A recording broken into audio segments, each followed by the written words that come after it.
쿠키뉴스 이승희 기자와 함께합니다. 키워드 포착 시작하겠습니다. 오늘도 스튜디오에 이 기자 나와 있습니다. 안녕하세요. 네, 안녕하세요. 키워드 포착의 이승희 기자입니다. 네, 오늘은 어떤 주제 준비되어 있습니까?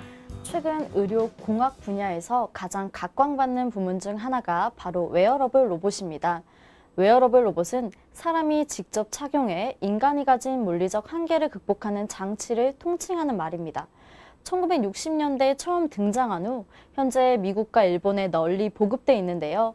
최근 국내에서 전문 스타트업과 대기업의 주도로 개발이 이루어지고 있습니다. 그래서 오늘은 떠오르고 있는 웨어러블 로봇 시장 상황 살펴볼 예정입니다. 네, 이 로봇의 활용 범위가 점점 넓어지고 있는데요. 자, 오늘은 국내 웨어러블 로봇 시장 상황을 살펴보도록 하겠습니다. 자, 오늘 이야기할 웨어러블 로봇뿐 아니라 이 로봇 시장 전체 규모 자체가 점점 커지고 있죠. 네, 그렇습니다.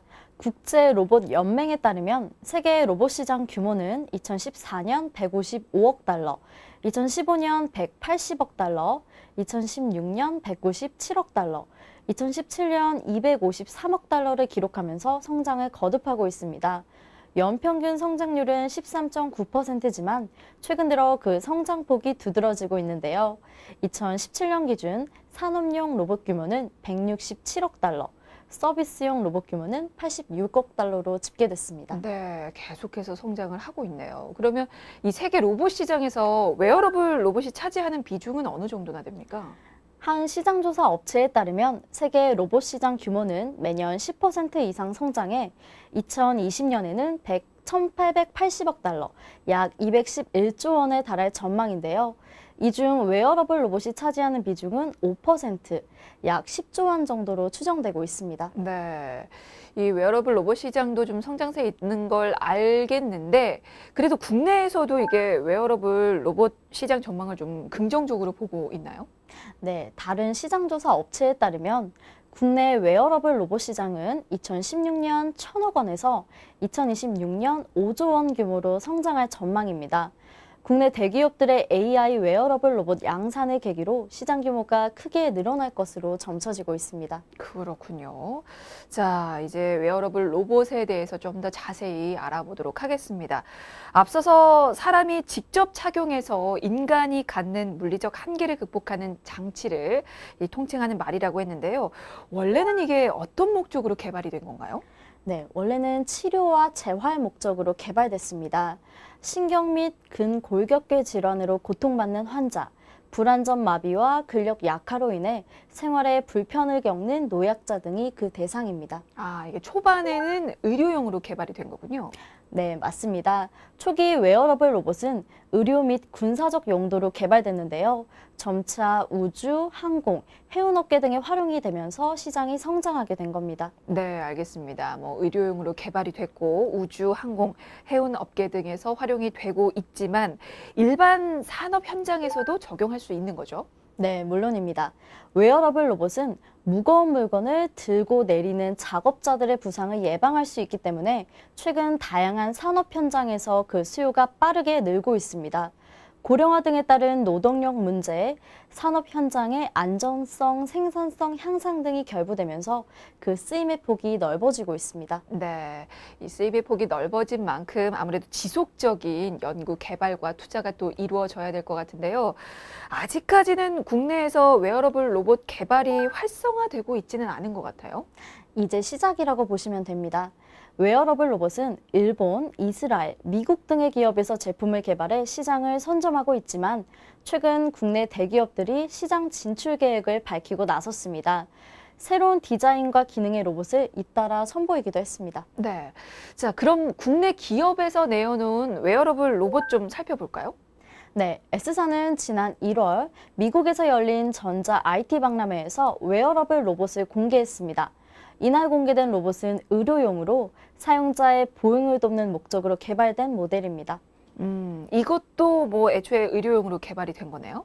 네, S사는 2015년 웨어러블 로봇과 관련된 특허를 미국에서 출원한 바 있는데요. 네. 이번에 공개된 로봇은 약 4년간의 개발을 마친 모델로 S사의 로봇 사업 진출을 본격적으로 알린다고 볼 수 있습니다. 이 웨어러블 보행 보조 로봇은 근력 저하, 질환, 상해 등으로 인해 보행에 어려움을 겪고 있는 사람들의 재활뿐 아니라 일상생활에서의 거동을 도와줄 수 있는 로봇입니다. 네. S사에 따르면 일반인의 근력 강화에도 활용 가능한 차세대 헬스케어 로봇이라고 합니다. 그렇군요. 자, 그러면 어떤 효과가 있는지도 좀 궁금해집니다. 일단은 움직임이 어려운 그런 노약자들의 보행을 도와주는 거죠? 네, 보행을 쉽게 하도록 도와주는데요. 이를 통해서 근골격계 건강을 유지하고 향상시킬 수 있다고 알려져 있습니다. 또 필요에 따라 고관절, 무릎, 발목 등에 착용할 수 있게 되어 있는데요. 보행에 관여하는 주요 근육의 부하를 덜어주고 신체 에너지 소모도 줄여줍니다. 이게 웨어러블 로봇을 착용하는 부위에 따라서 기대되는 효과도 좀 달라질 수 있습니까? 네, 약간씩 달라질 수 있습니다. 고관절에 착용하는 로봇은 걸을 때 20% 정도 힘을 보조해줘서 걷는 속도가 20%더 빨라질 수 있게 해줍니다.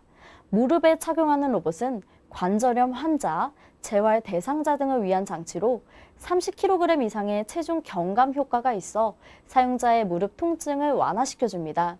또 발목에 착용하는 로봇은 걷는 속도를 10%가량 빠르게 해주고 보행 대칭성을 25% 이상 개선해주는 것으로 알려져 있습니다. 네, 아무래도 이제 보행이 어려운 관절염 환자라든지 재활 중인 환자들에게 좀 도움이 될 것 같은데요. 최근에는 인공지능이 결합된 이 웨어러블 로봇도 개발 중이라고 들었어요. 네, 관련 업계에 따르면 S사는 최근 서울의 한 대학병원에서 AI 기술을 이식한 웨어러블 로봇으로 임상시험을 진행했는데요. 밝혀진 바에 따르면 최근 개발 중인 AI 웨어러블 로봇의 핵심 기능은 바로 개인화입니다. 수시로 변하는 환자의 몸 상태를 인식하고 이에 맞춰서 스스로 작동하는 방식입니다. 네, 이렇게 단순한 웨어러블 로봇 외에도 인공지능이 결합된 웨어러블 로봇까지 개발 중입니다. 자, 또 다른 기업 역시 웨어러블 로봇을 공개했죠. 네, 앞서 살펴본 로봇이 의료용이었다면 L전자에서는 산업용 로봇을 내세웠습니다. 지난해 8월 유럽에서 산업용 웨어러블 로봇을 공개한 건데요.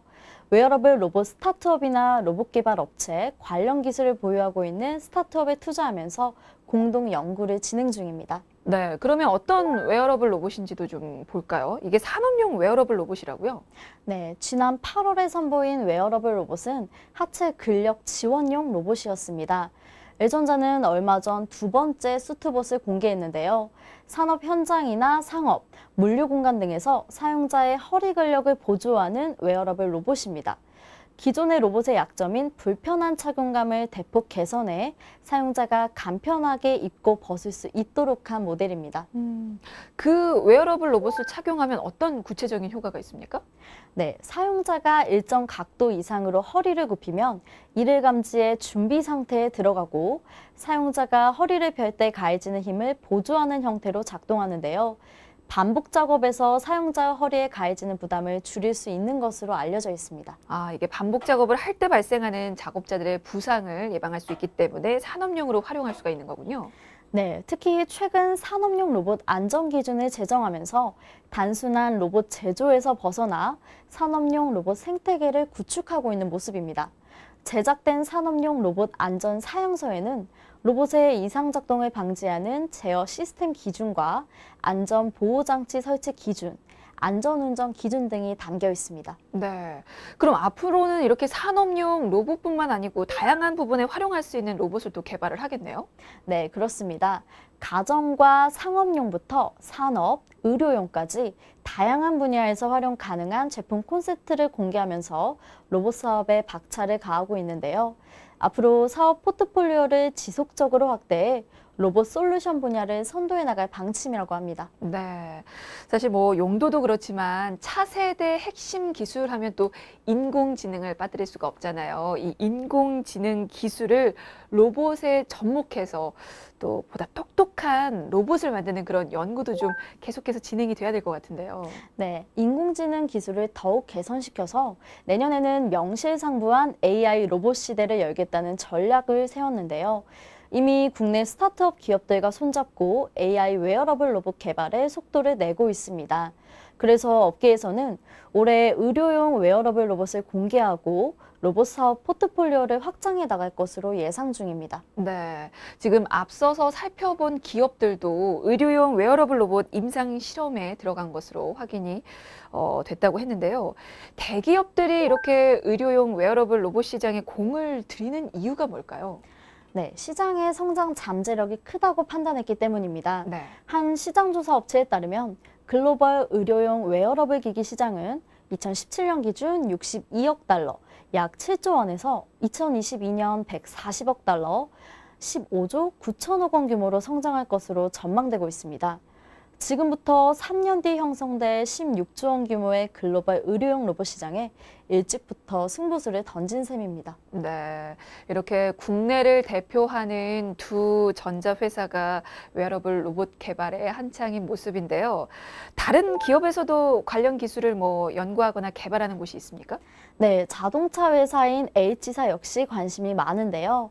2015년 하지 마비 환자용 외골격 로봇과 노약자 및 보행 불편 환자를 위한 주행 보조 로봇의 시제품 개발을 완료했습니다.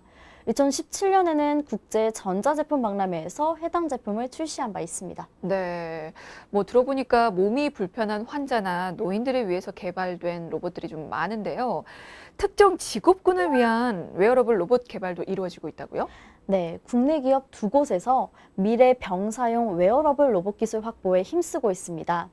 한국생산기술연구원의 로봇 벤처기업에서는 다른 IT 전문 기업과 함께 공동으로 소방관용 웨어러블 로봇을 개발했는데요. 이미 소방관들의 다리에 부착하는 하체 강화형 로봇도 나와 있습니다. 네, 이렇게 많은 기업들이 관심을 가지고 연구 개발 중인데요. 이 정도의 관심이라면 앞으로 시장이 더 커질 것으로 좀 예상이 됩니다. 자, 하지만 국내 웨어러블 로봇 시장은 아직 시작 단계라고 했죠? 네, 맞습니다. 국내 대기업들이 웨어러블 로봇을 공개하기는 했지만 앞서도 말씀드린 것처럼 국내 웨어러블 로봇 시장은 아직 시작 단계라고 보시면 됩니다. 현재까지는 구체적인 규모나 기업 통계 파악도 확실히 이루어지지 않고 있는데요. 물론 구체적인 자료는 없지만 앞으로는 주로 의료용으로 사용돼서 사회적 약자를 위해 사용될 것으로 전망됩니다. 네, 이게 아직 시작 단계인 만큼 대기업 위주로 아직까지는 진행이 되고 있기는 한 것 같은데요. 어쨌거나 앞으로는 더 많은 지원이 필요해 보입니다. 자, 그렇다면 이 웨어러블 로봇 분야에 현재 지원이 되고 있기는 하나요? 네, 국내 웨어러블 로봇 개발은 현재 대기업의 투자와 지원을 중점으로 이루어지고 있습니다. L전자는 관련 스타트업에 대한 투자 및 연구를 진행 중입니다.